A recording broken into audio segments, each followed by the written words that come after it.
ഒരു കോമഡി കഥ. ഒന്നുമില്ല, ഇപ്പൊ കോമഡി ആണെന്നിട്ട് എനിക്ക് അറിഞ്ഞുകൂടാട്ടോ. അതായത് ജയനും സീമയും കൂടെ ഇങ്ങനെ ബൈക്കിൽ പോയിക്കൊണ്ടിരിക്കുകയാണ്. അപ്പൊ പെട്ടെന്ന് ബൈക്ക് ആക്സിഡന്റ് ആയി. അപ്പൊ സീമ ഒരു മുള്ളുള്ള ഒരു കാട്ടിലേക്ക് വീണു. അപ്പൊ ജയൻ ഇങ്ങനെ നോക്കിയിട്ട്, സീമേ നീ മുള്ളിപ്പോയോ?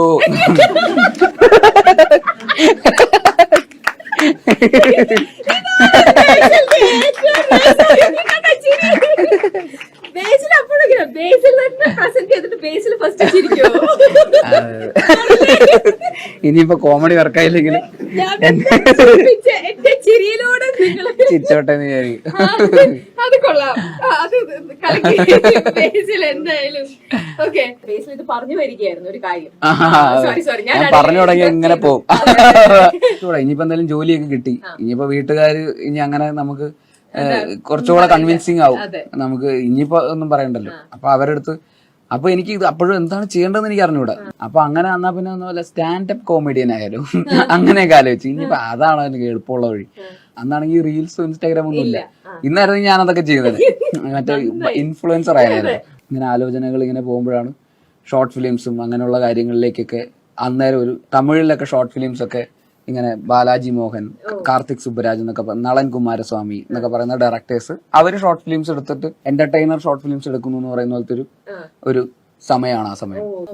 അപ്പോഴാണ് ഞാൻ അറിയുന്ന ബാലാജി മോഹൻ എന്ന് പറയുന്ന ഡയറക്ടർ, അദ്ദേഹം ഒരു ഷോർട്ട് ഫിലിം കാതൽ സ്വതപ്പോതെപ്പടി എന്ന് പറയുന്ന ഒരു ഷോർട്ട് ഫിലിം എടുത്തിട്ട് ആ ഷോർട്ട് ഫിലിം സിദ്ധാർത്ഥ് എന്ന് പറയുന്ന ആക്ടർ കണ്ടിട്ട് അങ്ങോട്ടേക്ക് വിളിച്ചിട്ട് നമുക്ക് ഇത് സിനിമയായിട്ട് ചെയ്യാം എന്ന് പറഞ്ഞിട്ട് ബാലാജി മോഹൻ എന്ന് പറയുന്ന ഡയറക്ടർ 24-ാമത്തെ വയസ്സിൽ സിനിമ എടുക്കുന്നു എന്നൊക്കെ പറയുന്നു. ഓക്കെ, അപ്പൊ ഷോർട്ട് ഫിലിം എടുത്തിട്ട് സിനിമയിലേക്ക് എത്തുന്നു. അത് കൊള്ളാലോ. അപ്പൊ അങ്ങനെ എന്നാ പിന്നെ അങ്ങനെ നോക്കാം. അങ്ങനെ ഞാനും ഷോർട്ട് ഫിലിം എടുക്കാനുള്ള ഒരു തയ്യാറെടുപ്പ്. അങ്ങനെ ഞങ്ങള് എന്റെ ഓഫീസിലുള്ള കുറച്ച് ആൾക്കാരെ കൂട്ടിയിട്ട് അവരെയൊക്കെ കാസ്റ്റ് ചെയ്യുന്നു. ഒരു ക്യൂബിക്കിളിൽ ഇങ്ങനെ ഇരിക്കുവാണ്. അതിന്റെ ക്യൂബിക്കിൾ അവിടെ ഇവിടെയൊക്കെ ആയിട്ട് കുറച്ച് കൂട്ടുകാരുണ്ട്. അപ്പോഴും ഞാൻ ഫ്രഷറാണ് അവിടെ. അപ്പൊ ഒരുപാട് പേരൊന്നും കോണ്ടാക്ട്സ് ഒന്നുമില്ല. അപ്പൊ ഇതിൽ കുറച്ച് ക്യാരക്ടേഴ്സ് ഉണ്ട്. പ്രിയംവദ കാതരയാണോ എന്ന് പറയുന്ന ഷോർട്ട് ഫിലിമാണ് അന്നേരം ആദ്യമായിട്ട് എടുക്കുന്നത്. അപ്പൊ ഷോർട്ട് ഫിലിം ഇതിപ്പോ ആരെയൊക്കെ കാസ്റ്റ് ചെയ്യണം. അപ്പൊ ഞാൻ ഇത് നീ അങ്ങനെ ഉള്ളൂ. എനിക്ക് അറിയുന്ന ഒരു 5 പേർ നിങ്ങൾ വരുന്നു, നമുക്കൊരു കൂടി ഒരു ഷോർട്ട് ഫിലിം എടുക്കുന്നു.